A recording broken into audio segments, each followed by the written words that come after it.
Bien, estamos a punto de empezar la clase de Derecho Penal Especial del tercer año E. Buenos días, Efraín. Buenos días, don Víctor. ¿Cómo amanecen? Bien, gracias a Dios. 3 minutitos, empezamos la clase. Vamos a esperar que se vayan entrando más estudiantes.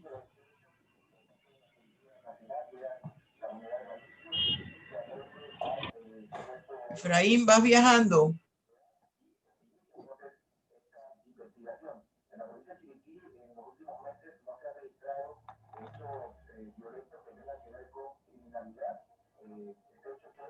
Sí. Faltan 2 minutitos. Jorleni, buenos días.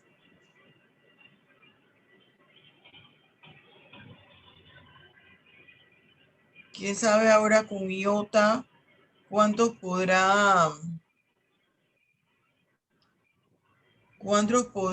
estar en la clase hoy? Faltan 2 minutos y empezamos.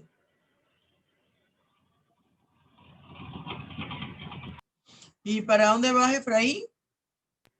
Santiago. A Santiago. ¿Veragua está en zona roja? ¿Con IOTA no? No, todavía no. Todavía no, está en amarillo como todos los demás. Sí. Bueno, dice que se esperan ahora fuertes lluvias. Dios mío, nos ampare, Señor. Toma control. Ixel, buenos días. En 1 minuto empezamos. Está entrando Carol.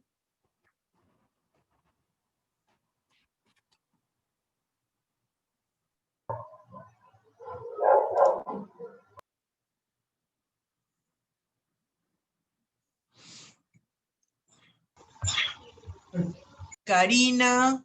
Buenos días, Karina.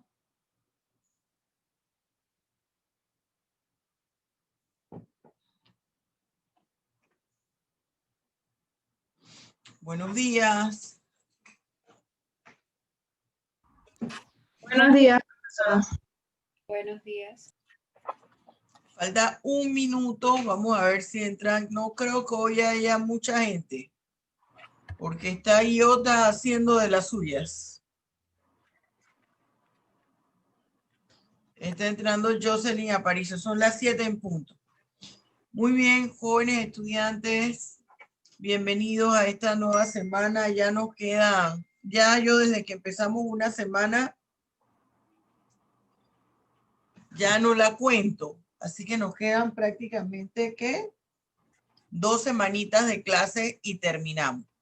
Hoy vamos a hacer lo siguiente. Recuerda que a usted le hacía falta ver el documental de la invasión a Panamá y también nos hacía falta el genocidio de Ruanda. Entonces vamos a empezar con el genocidio de Ruanda. Inmediatamente les paso el video de la invasión a Panamá y empezamos con el debate del genocidio de Ruanda y luego, ya eso no será hoy, creo que solamente alcanzaremos a hacer el debate del genocidio de Ruanda. Entonces el viernes vamos a hacer una comparación entre las dos situaciones y lo vamos a confrontar con los delitos contra la humanidad. ¿Ok? Vamos entonces a ver los videos.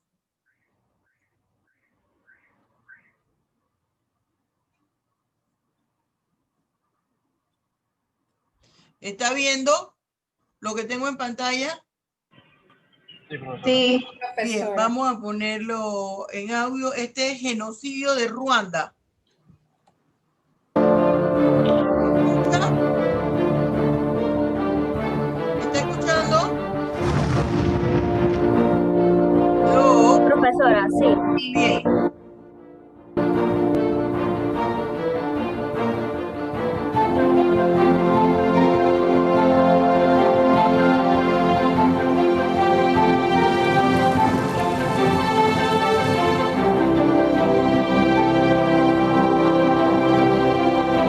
no aceptaremos la exclusión de nuestro pueblo de ese derecho. Mr. Gorbachev, tear down this wall.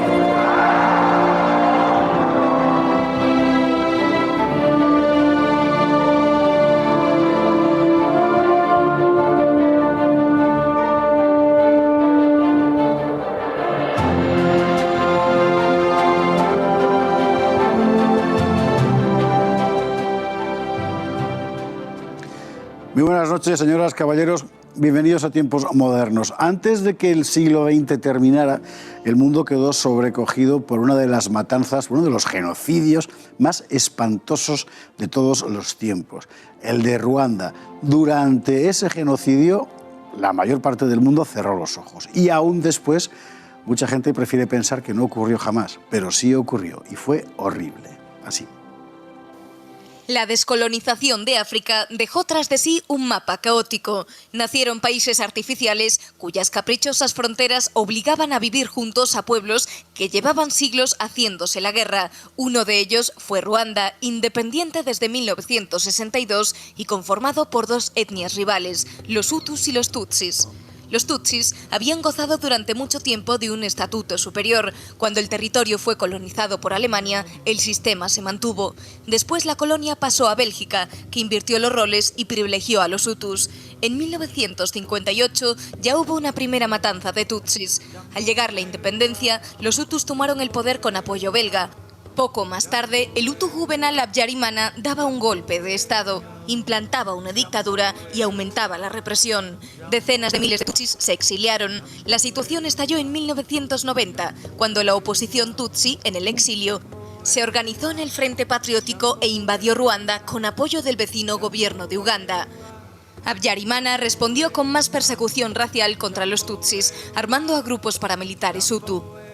El régimen había recuperado la vieja medida belga de consignar la etnia en el carné de identidad, de manera que los paramilitares no tenían más que hacer controles y pedir el carné para identificar a sus víctimas tutsis. La propaganda gubernamental, desde la estación de radio de las Mil Colinas, estimulaba la operación. La exigua fuerza de la ONU, enviada para pacificar el país, quedó completamente desbordada. En esa situación, en abril de 1994, el presidente Habyarimana fue asesinado junto al presidente de Burundi. Un misil derribó el avión en el que viajaban. ¿Quién fue? Nadie lo sabe. Los Hutus acusaron tanto a los Tutsis como a las fuerzas de la ONU y a la propia oposición Hutu. Ya no se mató solo a los Tutsis, sino también a los Hutus del partido contrario. La propia primera ministra del país, Agathe Uwilingiyimana, fue asesinada junto a 10 soldados belgas de la ONU, pero la ONU, lejos de enviar más tropas, retiró a los cascos azules, lo cual abrió la puerta al horror. Las primeras noticias de asesinatos masivos llegaron el 11 de abril. 10 días después, ya eran cientos de miles de muertos. El Consejo de Seguridad, por iniciativa del presidente norteamericano Bill Clinton, rehusó intervenir.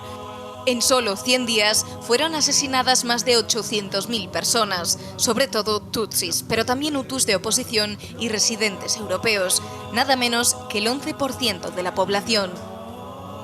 Finalmente, la ONU autorizó a Francia a crear una zona de protección mientras el Frente Patriótico Ruandés Tutsi se reorganizaba, lanzaba una fuerte ofensiva y entraba a sangre y fuego en la capital Kigali.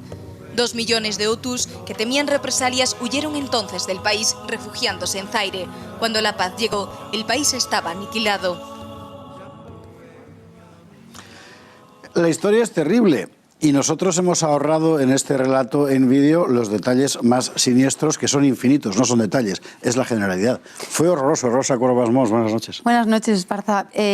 Fue terrible. Son 800.000 muertos en 100 días, que son 330 muertos por hora. Desde que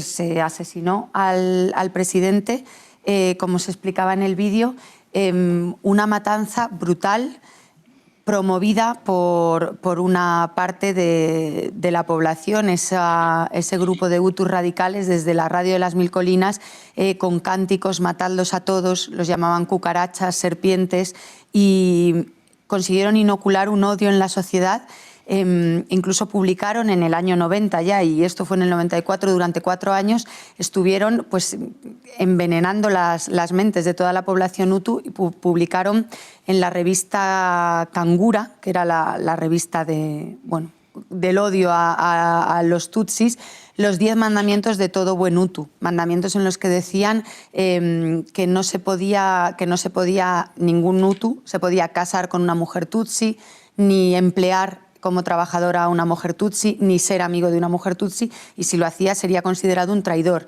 De la misma manera que sería considerado traidor cualquier hutu que tuviera cualquier tipo de negocio, de relación laboral, de relación contractual con una persona de la etnia tutsi. Y así, pues cuando llegó ese abril de 1994, las calles se llenaron de gente armada con machetes y además de ser horrible por el número de gente que murió, fue horrible por cómo los asesinaban. Machetazos, salvajadas, amputaciones. Horrible. Hay en el vídeo que hemos visto 2 elementos que no hemos podido matizar suficientemente por la brevedad del formato, pero sí que me gustaría que tú lo hicieras. Uno, en la tradicional enemistad Hutus-Tutsis, durante la época de la colonia belga, en realidad se mantiene la primacía Tutsi sobre los Hutus hasta la independencia. Claro. Después de la Primera Guerra Mundial, los belgas se hacen con el poder en Ruanda. Pero ¿qué hicieron? Ellos vieron que la sociedad estaba dividida, había una minoría poderosa y una mayoría que estaba sometida.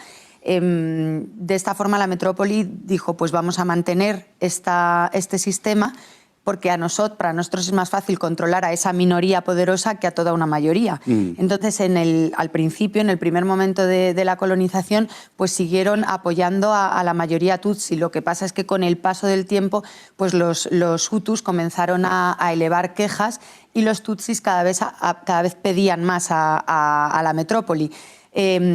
Creo que en el año 57 es cuando un grupo de hutus publican un texto conocido como el manifiesto, en el que ponen de relieve pues, el desacuerdo, la disconformidad de la sociedad con esa primacía de los tutsis, que eran pues, un reinado, una monarquía. Sí. Y a partir de ahí es cuando ya Bélgica dice, bueno, pues vamos a ir quitándonos de este problema, y entonces es cuando apoyan la celebración de un referéndum en 1961 en el que sale por un 80% de los votos, el 80% de población hutu, que no quieren que Ruanda siga siendo una monarquía y que, por supuesto, no quieren esa monarquía tutsi. Y a partir de ahí empiezan a apoyar a los hutus y consiguen llevar al poder a 2 presidentes consecutivos de uno de ellos, que es Habyarimana, cuyo papel también hay que matizar un poquito más. Habyarimana es un hutu radical, pero estando él en el gobierno, el Fondo Monetario Internacional, la ONU, etcétera, le fuerza a un gobierno, digamos, de compromiso, porque si no, le retira todas las ayudas. Y él, por así decir, abre un camino de aparente pacificación del paisaje. Solo aparente, como se puede. Solo aparentemente, claro. Y él consigue que, eso, lo que explicabas tú, incluso ofrecer cargos políticos a tutsis. Y en el año 93 consiguen firmar los acuerdos de Arusha, que parecía el principio de la paz. Pero su muerte, su asesinato, por eso mucha gente, muchos lo atribuyen a los tutsis, al Frente Patriótico Ruandés, y muchos otros al ala más radical de los hutus, como excusa, como paso para poder empezar esa solución final, que así es como la llaman. Hay un personaje aquí que es el coronel Dallaire, que es un militar canadiense de las Naciones Unidas, que es, por así decir, el que está sobre el terreno, y que luego contó cosas terribles sobre el comportamiento de la propia ONU, el comportamiento político de la propia ONU allá. Y Dallaire es de los que creen que en realidad quien mató a Habyarimana fue su gente, los hutus radicales, 1, para castigarle por ese gobierno de compromiso, 2, para poder lanzarse el exterminio que el propio Habyarimana también había, en fin, alentado, efectivamente. Sí, y el papel de la ONU aquí es la vergüenza internacional, porque, pues eso decimos, 330 muertos por hora, creo que son 5 muertos o 12 muertos cada 5 minutos o 35 muertos cada 12 minutos, no recuerdo bien. Bueno, una matanza continuada, terrible, y la sede de nuestras queridas Naciones Unidas estaba debatiendo si lo que ocurría era o no era un genocidio, porque en términos políticos el término genocidio no era a lo mejor directamente aplicable, a eso se dedicaban. Sobre todo y Estados porque Unidos, con la administración de Bill Clinton, decía que era un problema en el que mejor no meterse. Mientras moría gente... Claro, si se declaraba como genocidio no tendrían más remedio que intervenir y no querían. Aquí la ONU en un primer momento está silbando. En un segundo momento Kofi Annan cuenta lo que hay y entonces los que silban son los Estados Unidos. Y la cosa se va prolongando y al final deciden retirar de allí los cascos azules. Y ya, claro, se la acabóse. Claro. 10 días después, o 5 días después, a mediados de abril, cuando acababa de empezar la matanza, de 2.400 efectivos que tenían en la zona, los dejan en 500. Se van 2.000 miembros de Naciones Unidas y los dejan pues absolutamente vendidos. Y no es hasta finales de junio, primeros de julio, cuando ya prácticamente el Frente Patriótico Ruandés había conseguido tomar la mayor parte del terreno, cuando las tropas francesas empiezan a ir allí y a liberar o a conseguir llegar a zonas más o menos accesibles a las que los pocos tutsis que habían sobrevivido intentan llegar para sentirse a salvo. Y ahí hay testimonios tremendos. Hay un libro, bueno, la película Hotel Ruanda, que inmortaliza muy bien lo que pasó, y un libro escrito por una mujer tutsi, superviviente del genocidio, que se llama Left to Tell, Vivir para contarlo, más o menos. Ella es Immaculée Ilibagiza y es un libro que es impresionante. Cuenta cómo estuvo los 3 meses del genocidio escondida en un cuarto de baño minúsculo junto a otras 7 mujeres en casa de un pastor protestante de etnia Hutu, que las escondió allí.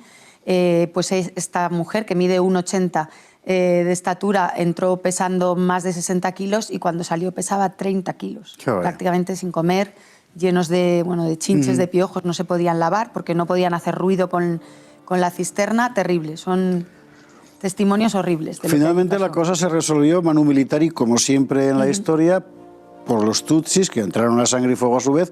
2 millones de hutus huyeron y desde entonces se instaló un gobierno que es en la práctica un protectorado internacional que ha convertido a Ruanda en el país más seguro de África. Mire usted por dónde. Pero detrás quedó lo que quedó. Rosa Cuervas, muchísimas gracias. Un placer. Y a ustedes, como siempre, muchas gracias.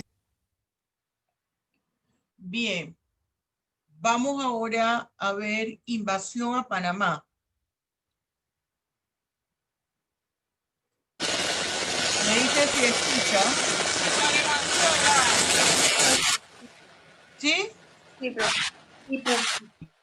La invasión de Panamá por tropas de Estados Unidos y el desembarco de 27.000 soldados en todo el país, con el uso de artillería aérea, helicópteros Cobra, aviones invisibles y todo tipo de carros artillados, violando todos los derechos soberanos de una nación, la noche del pasado 20 de diciembre, en contra de lo que se pudiera esperar, fue recibida con muestras de júbilo y vítores de agradecimiento por la mayoría de los panameños.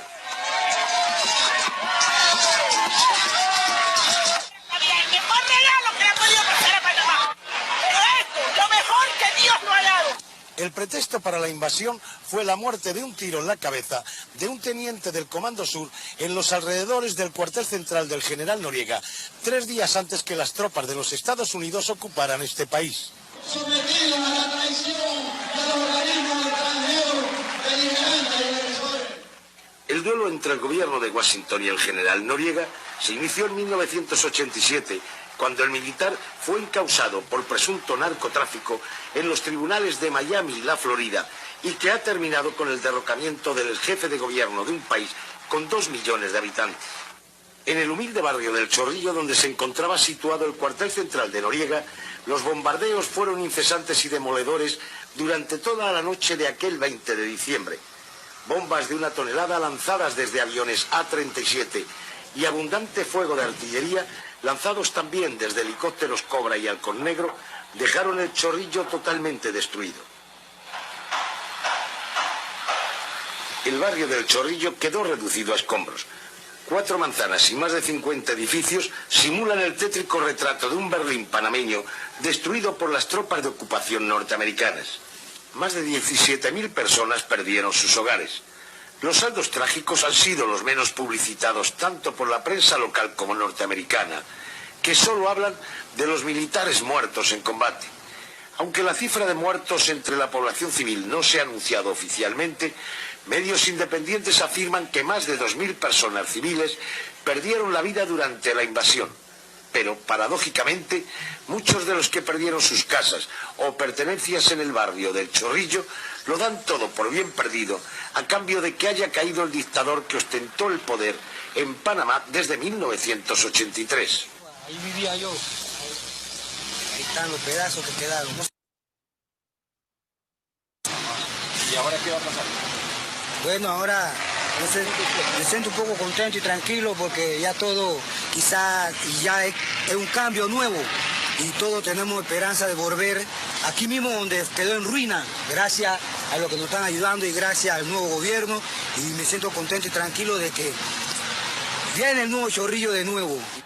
Las fuerzas de defensa, que anunciaron con desbordante retórica que pelearían hasta la última bala por defender la soberanía nacional, apenas ofrecieron resistencia.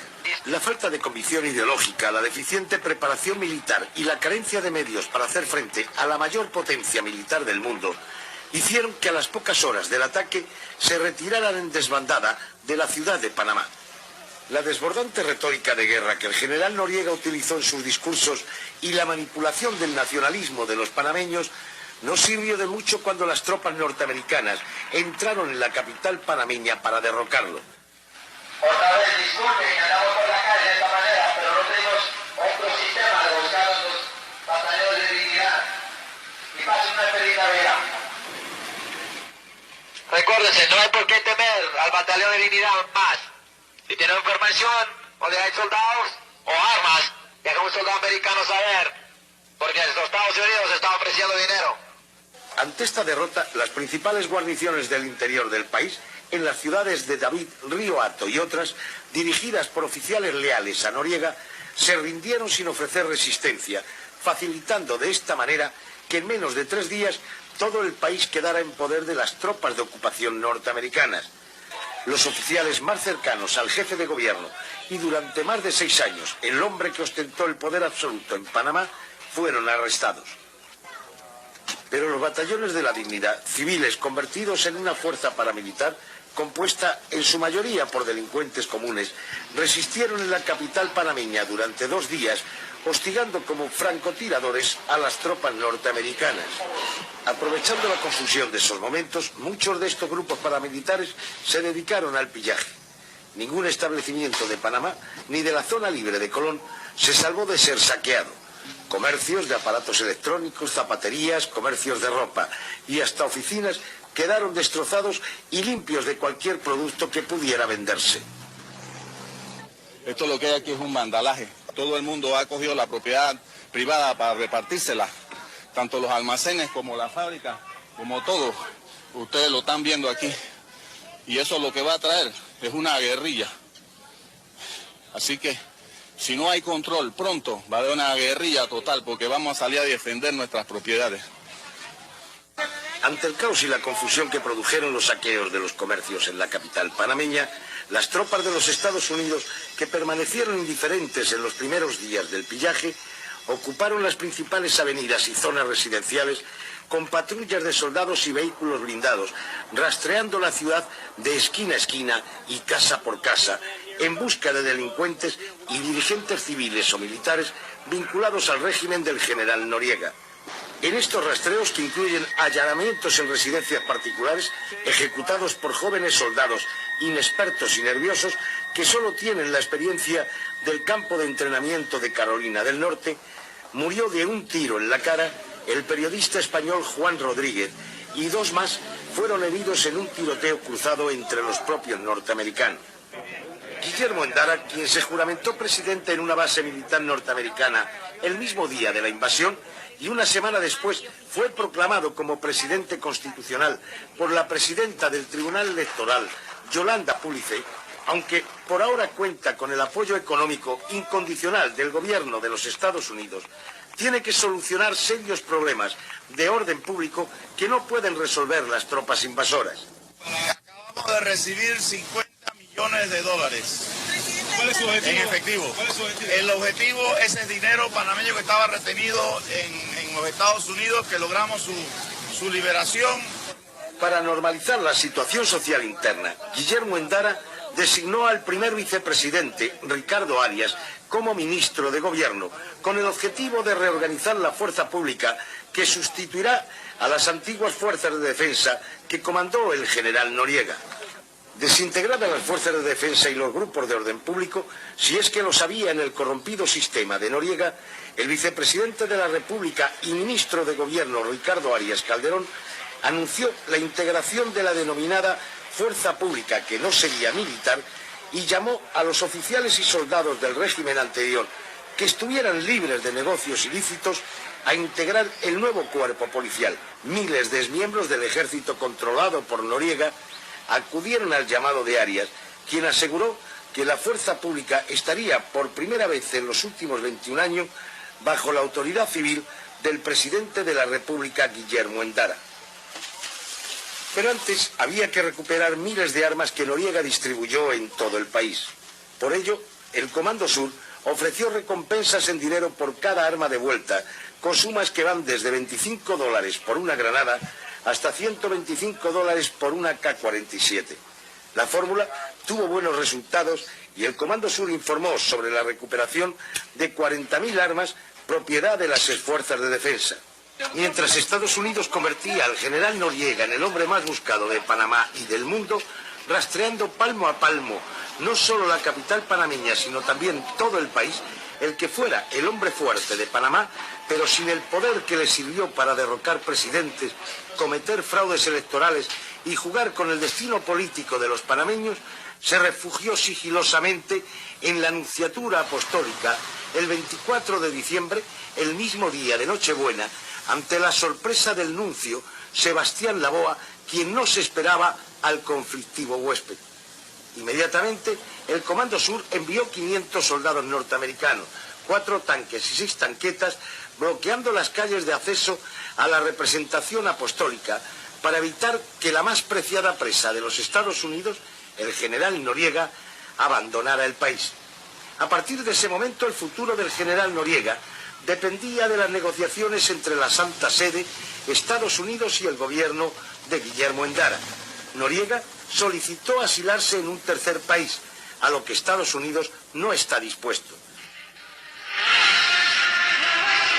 Iniciando una campaña de guerra psicológica contra la delegación diplomática, el Comando Sur ha colocado frente a la Nunciatura grandes altavoces que emiten durante todo el día, al máximo volumen, música de rock y el programa de radio del Comando Sur. Los soldados norteamericanos realizan simulacros de saltar los muros de la Nunciatura y los helicópteros Cobra sobrevuelan constantemente el edificio apostólico. Cientos de personas con carteles y consignas antinorieguistas reclaman al nuncio la entrega del general Noriega, alimentados por los medios de comunicación progubernamentales que, sumándose a la campaña psicológica de los Estados Unidos, han acusado incluso a Monseñor Laboa de promover la delincuencia. La situación cambió radicalmente ayer, cuando la Santa Sede concedió asilo político temporal al general Manuel Antonio Noriega. Esta decisión no ha caído bien en el seno del gobierno de Washington, ni tampoco en el panameño, ni tampoco ha caído bien a la turba antinorieguista, que puede influir en un dramático final a la historia del general Manuel Antonio Noriega.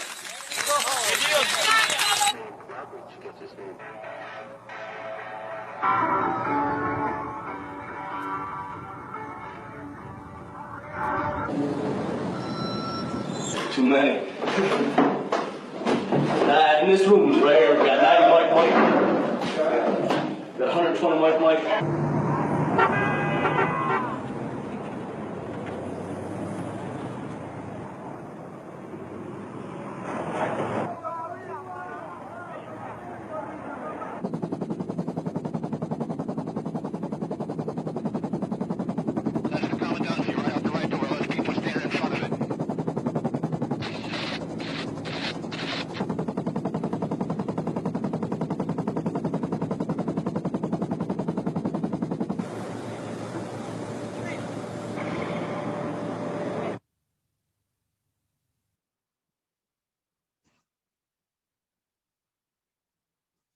Bien.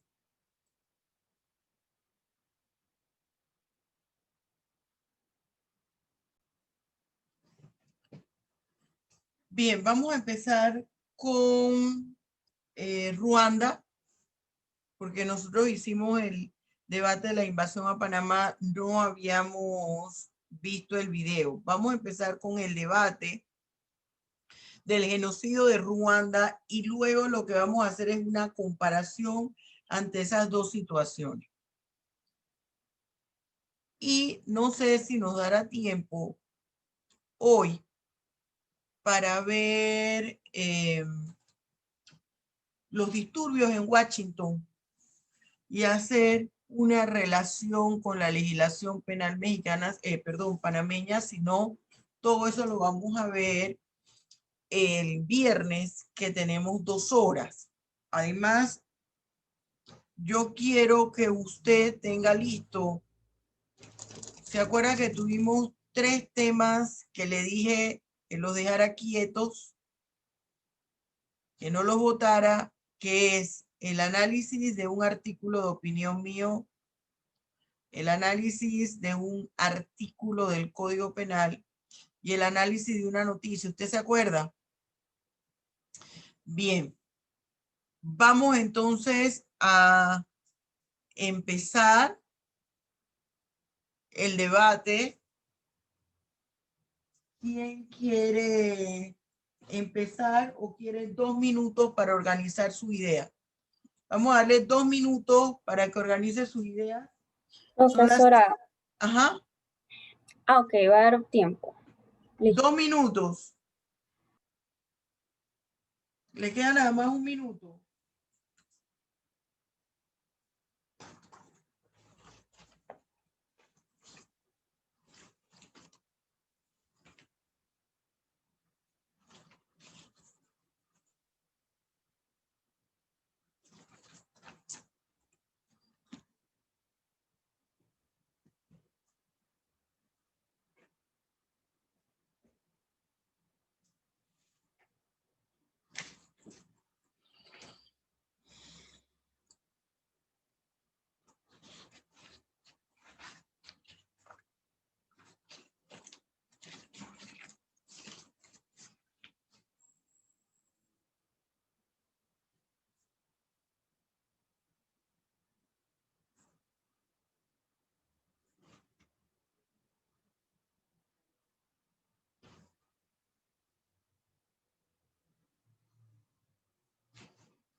Bien, empezamos. A ver, Jorleni, tú me habías dicho primera, ¿no? Correcto, profesora. Bueno, yo tomé aquí un par de apuntes. Bueno, más que nada, referente a lo del genocidio de Ruanda, me parece increíble cómo factores económicos, políticos y sociales ocasionaron que los derechos más básicos de estas personas que vivían ahí, como la dignidad, la justicia, el derecho a la vida y más que nada el respeto a las diferentes razas, fueron vilmente violentadas. Esto es algo que para mí no tiene lógica, o sea, es una guerra increíble y la cantidad de muertos que habían por hora, más o menos, 300 y pico de muertes por hora, la cantidad de muertos que hubieron, 800,000 personas más o menos, la verdad que bastante increíble. Yo la verdad no había tenido la oportunidad de leer o de escuchar más a fondo acerca de este genocidio y me pareció muy bueno el video, bastante, para el tiempo que dura, está bastante objetivo con el mensaje que se quiere transmitir del derecho de los derechos humanos. Bien, Jorlenis. ¿Quién más? Yo, profesora. A ver, Gabriela. Bueno, yo quería agregar que este delito del genocidio está tipificado en nuestro código, en el artículo 440 como delito contra la humanidad. También es muy interesante saber que en esta situación muchos mucho que influyó fueron los medios de comunicación, como la radio que transmitía principalmente señales que no fue censurada, en la cual se incitaba a matar a la etnia de la minoría Tutsi. También quería agregar que en Netflix hay un episodio de los 10 más buscados por el FBI, creo que es, y sale un señor llamado Felician Kabuga, que fue un empresario que financió para la compra de los machetes con los que se mataron a las personas. Se compraron miles y miles de machetes y al día siguiente desapareció. Por más de 20 años estuvo escapado, y bueno, lo agarraron ya, bueno, viejito, en una ciudad pequeña de Francia, y ya está en La Haya esperando ser condenado. También, como dijo en el video la muchacha, el video Hotel Ruanda también cuenta los sucesos que se dieron del genocidio. También quería agregar que es bien interesante porque a la gente fue un exterminio, a la gente se le reconocía, a los tutsis se les reconocía por las facciones. Simplemente por tener la nariz larga, te masacraban en la calle. O sea, incluso hay videos, si los pueden buscar en YouTube, que se ve que la gente la están machateando, los niños tienen machete, a las mujeres la violaban, o sea, fue horrible. Y vemos también que aunque sea que no se cree a primera vista, la incitación al odio, como vimos también en la Segunda Guerra Mundial, es algo muy peligroso. Muy bien. A ver, Erika. Quiero todo el mundo en vista. Solo Galáctica, que creo que tiene problemas. Con todo el mundo en vista. Excel, Carol. A ver, Erika. Buenos días, profesora. Pues yo solamente quería añadir de que esto fue totalmente trágico o triste, este tipo de genocidio en contra de la población. Bien añadiendo, como dijo mi compañera Gabriela, pues que tú solamente por tener facciones de personas que no tenían, por así decirlo, como un reconocimiento que no fuera personas europeas, eran totalmente en contra de lo que ellos decían y se cometían un homicidio en contra de muchas personas, casi la pérdida de un 11% de la población africana en ese año fue totalmente pues triste, aunque dentro de lo que pasó por el genocidio, las personas que tenían facciones totalmente que parecían europeas tenían la accesibilidad de trabajo, de muchos otros,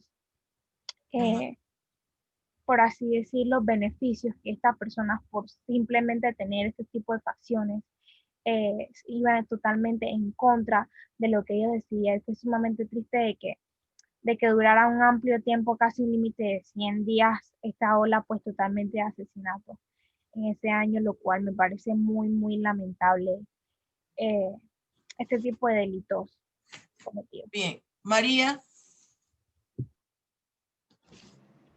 Buenos días, profe. Buenos días.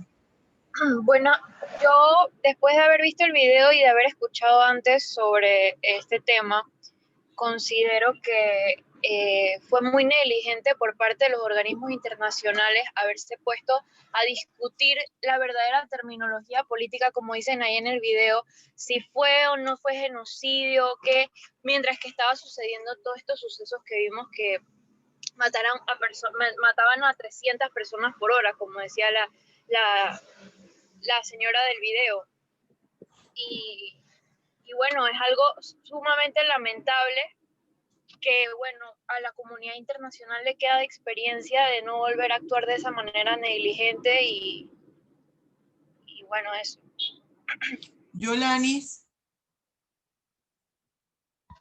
Sí, buenos días a todos. El video es bastante impresionante, sobre todo porque vi otro video donde nos dice que fueron 100 días y ver cómo en 100 días hubo alrededor de 80,000 a 1 millón, porque eso es más o menos lo que se estima. y cómo muchas de estas personas tuvieran que refugiarse en otros países y viendo que en la actualidad pues es uno, después de toda esta masacre, de tantas muertes, es uno de los países más seguros de África y que cuenta con una gran economía en la actualidad. Fíjense, esa película Hotel Ruanda es impactante porque allí narra lo que sucedió en realidad. Yo la vez que la vi no puedo dormir. Eso es impactante. Ahí se relata cómo un sacerdote en su iglesia, él dijo, bueno, pueden entrar aquí todos los muertos. Esto se convierte aquí en una morgue, tírelos aquí. Pero ¿con qué finalidad lo hizo el sacerdote? Para debajo de los muertos, esconder a religiosas, a niños, a mujeres, hombres, debajo de los muertos. Imagínense el trauma psicológico tan grande. Esto fue una cosa tremenda, ese genocidio. Yo solo lo compararía con el holocausto que hubo en la Segunda Guerra Mundial. Y no sé, los dos eran tan cruentos, pero creo que esto aún más, porque macheteaban a la gente. Eso era una cosa horrorosa. Una persona más que quiera hablar. A ver, don Donovan. A ver, don Víctor, dígame. Sí, muchas gracias, profesora. Veo de que la situación en Ruanda está dentro de todo el marco de lo que es un delito contra la humanidad. Pero también podemos ver que hubo una complicidad de la comunidad europea, principalmente.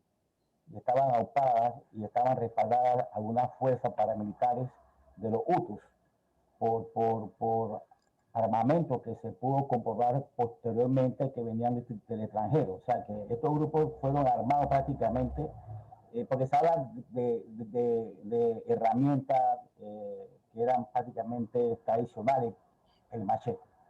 Pero sin embargo hay filmaciones donde prueban, porque yo pude ver en esa época, pues pudimos ser testigos históricos, porque hubo un silencio mundial, profesora, compañero, mundial. Los Estados Unidos no se pronunciaban, no se pronunciaban las potencias europeas, no hubo una sensibilidad humana, inclusive el Vaticano tampoco se pronunciaba, y todo el mundo sabía, la comunidad mundial, lo que estaba sucediendo en esos países africanos, porque no solamente fue una situación entre los Tutsis y los Hutus, sino que también había otras situaciones en otras naciones africanas, donde había un exterminio total, ¿no? y sangriento. Esas 800.000 personas que se pudieron contabilizar de seres humanos que fueron aniquilados, que guarda una característica de genocidio, como usted bien lo acaba de mencionar, comparado con el genocidio o el holocausto en la Segunda Guerra Mundial contra los judíos. Aquí en esta situación vemos que claramente, haciendo un análisis jurídico, hubo una situación, un momento específico, una situación entre personas dentro de una misma población, pero con una diferenciación religiosa, con liderazgo independiente. Había una ola prácticamente de grupos que querían el predominio. Pero sin embargo, la afectación de la comunidad internacional no fue tanta. Hubo una insensibilidad. Entonces, esto realmente, profesor, en mi criterio personal, contraviene un tanto lo que es la característica del delito contra la humanidad, porque el mismo define que cuando estos delitos contra los derechos humanos, contra el derecho internacional de los derechos humanos, tienen que afectar también a la comunidad, para que pueda ser declarado como tal. Y en este caso, no hubo, porque posiblemente sí existía en ese momento un marcado racismo hacia esos grupos, hacia África. Entonces, el racismo fue determinante y se demostró que en el mundo realmente existen diferencias muy marcadas contra específicos grupos humanos. Ese es todo, profesor. Muy bien. Fíjese, eso que apuntala don Víctor es cierto. Aquí vemos cómo influyen los intereses sociales, políticos, económicos y religiosos. El genocidio es una figura delictiva identificada como un delito del sistema y un delito transnacional. Y se considera delito contra la humanidad. Usted lo vio ya en su material didáctico. ¿Por qué? Porque afecta al ser humano en términos generales.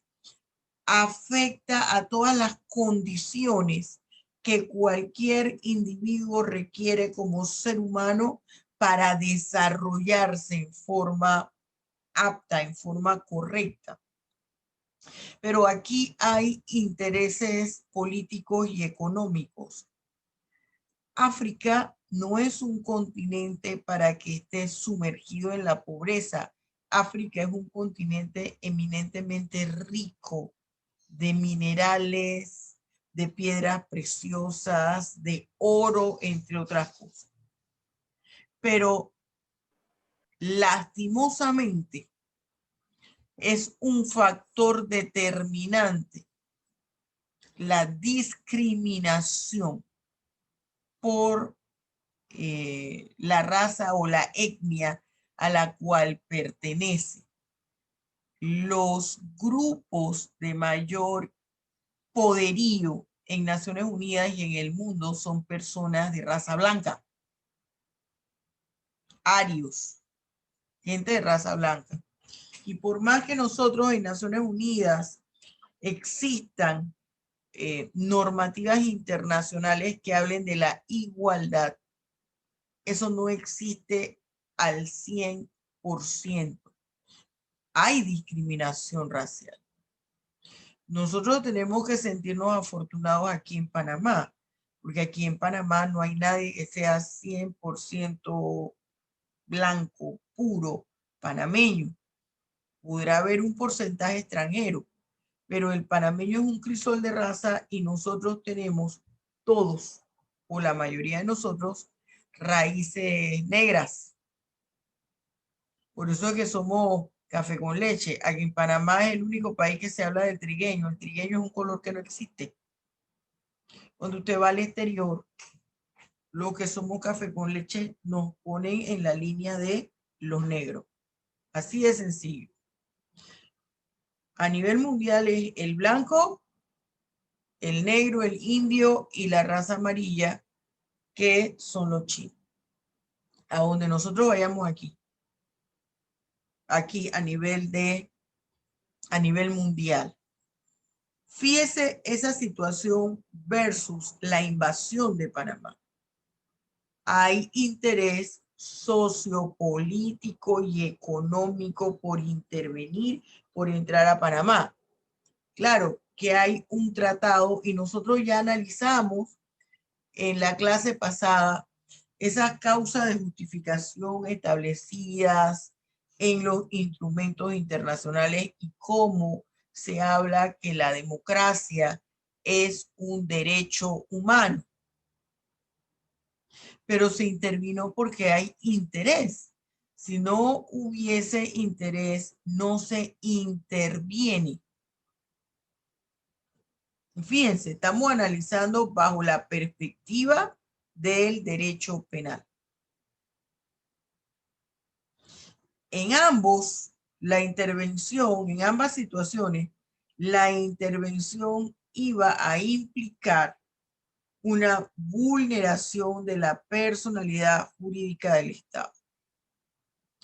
En Panamá se consideró que era una acción para proteger un derecho humano, la democracia.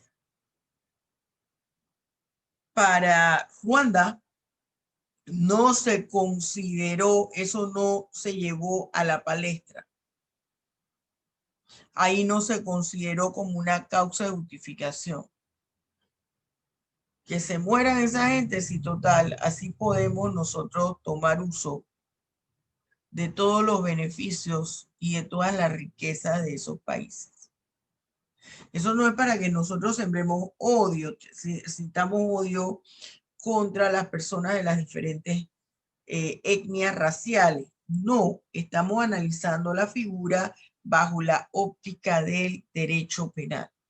Ambos es delitos contra la humanidad.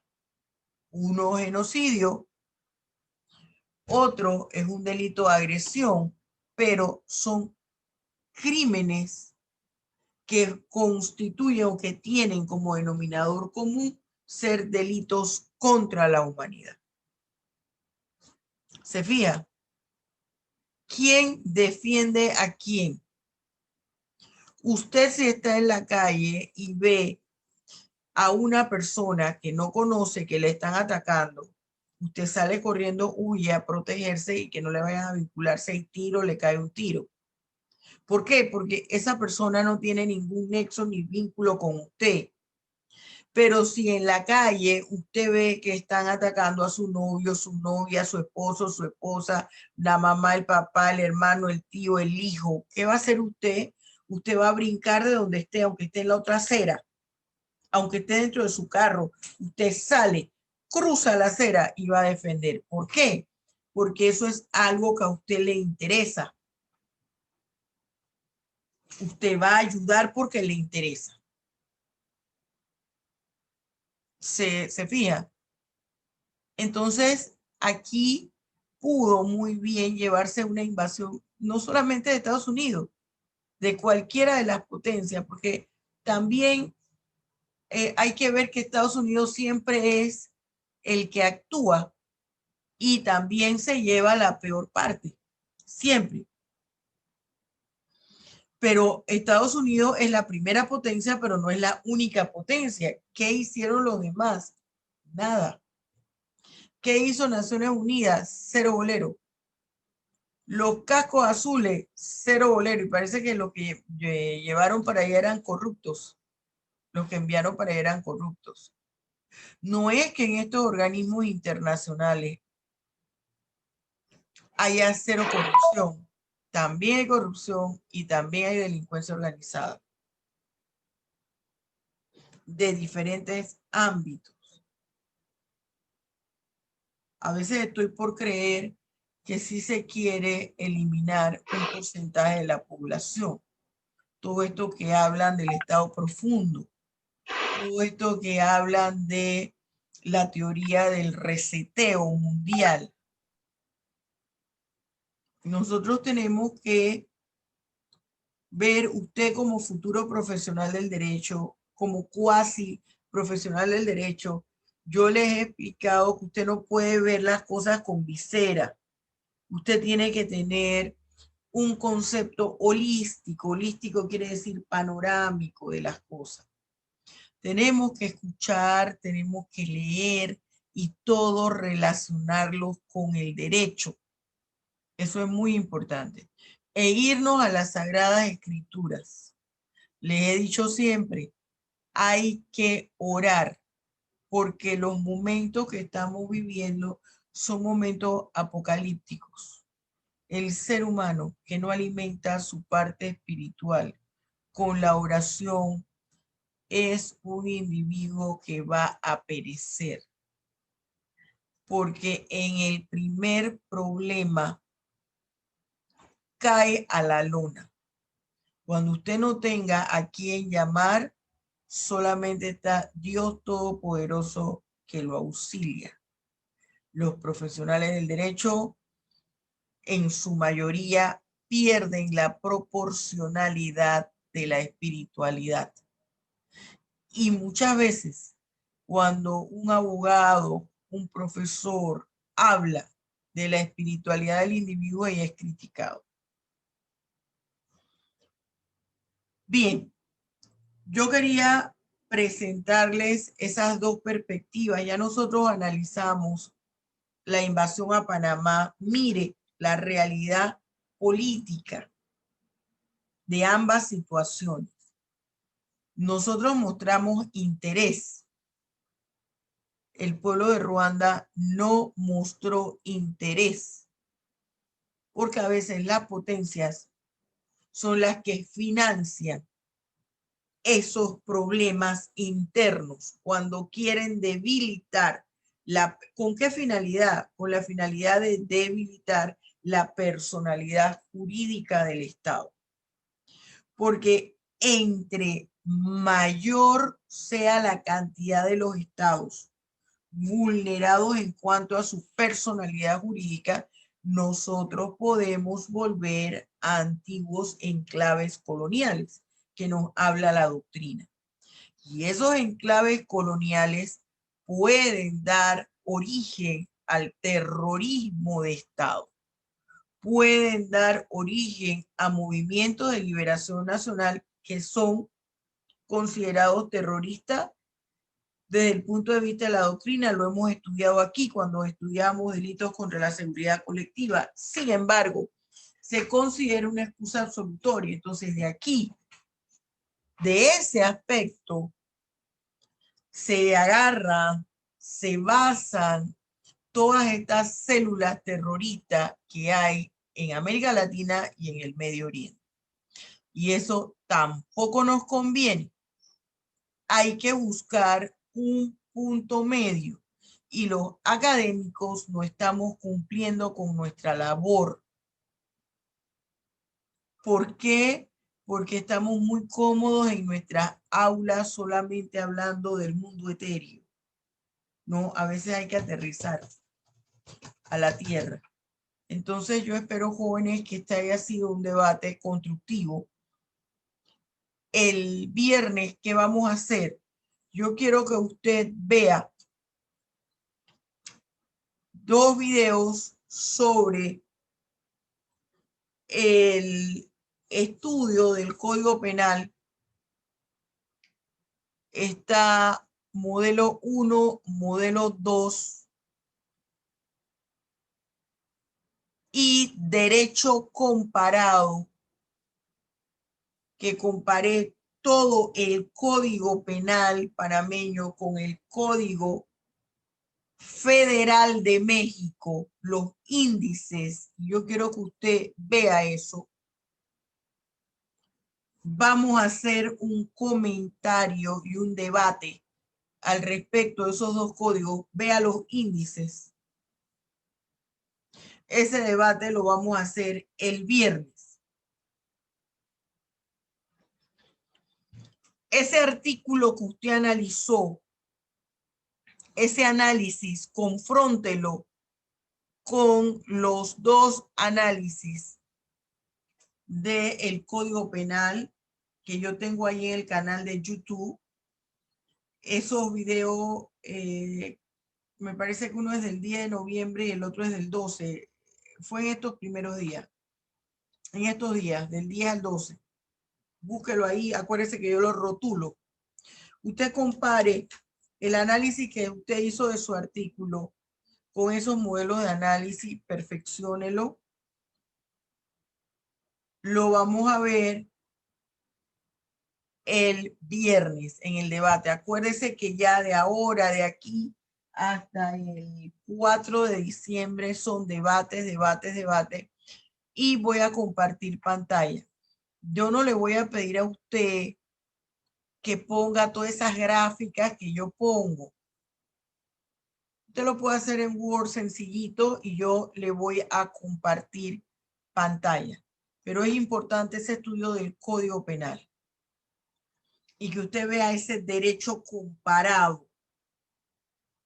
Allí yo hoy debo subir un video haciendo una comparación ya no general de los códigos, sino de figuras delictivas con el Código de México. Así voy a tomar diferentes códigos porque yo voy a seguir subiendo en la plataforma aún cuando se esté de vacaciones. Pero a ustedes les tocará, por ya la brevedad del tiempo, que lo analicemos con México. Muy bien, mi querido. Profesora, yo tengo una consultita. Dime, Esther. O sea que el viernes del estudio del Código Penal con el derecho comparado hay que reflejarlo con el análisis del artículo. No de derecho comparado. El estudio de los códigos son 3 videos. Derecho comparado es uno y los otros 2 videos son estudio del Código Penal, modelo 1, modelo 2. A ver, voy a compartir un momentito pantalla aquí. Un momentito.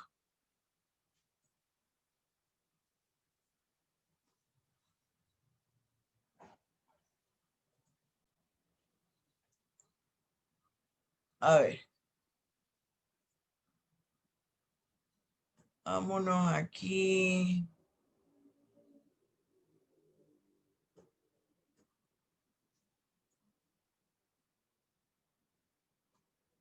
Un momentito.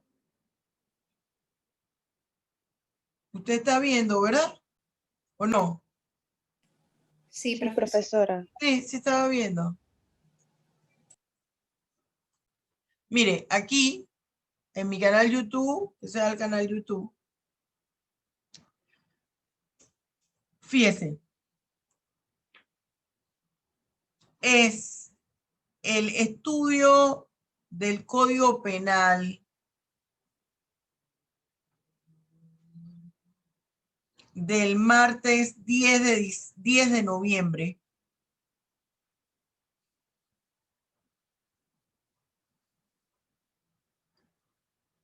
Derecho comparado. Este es del jueves 12 de noviembre.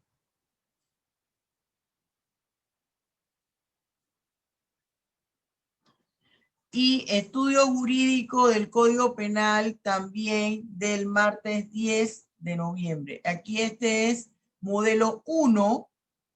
Ahí dice. Modelo 2, aquí dice.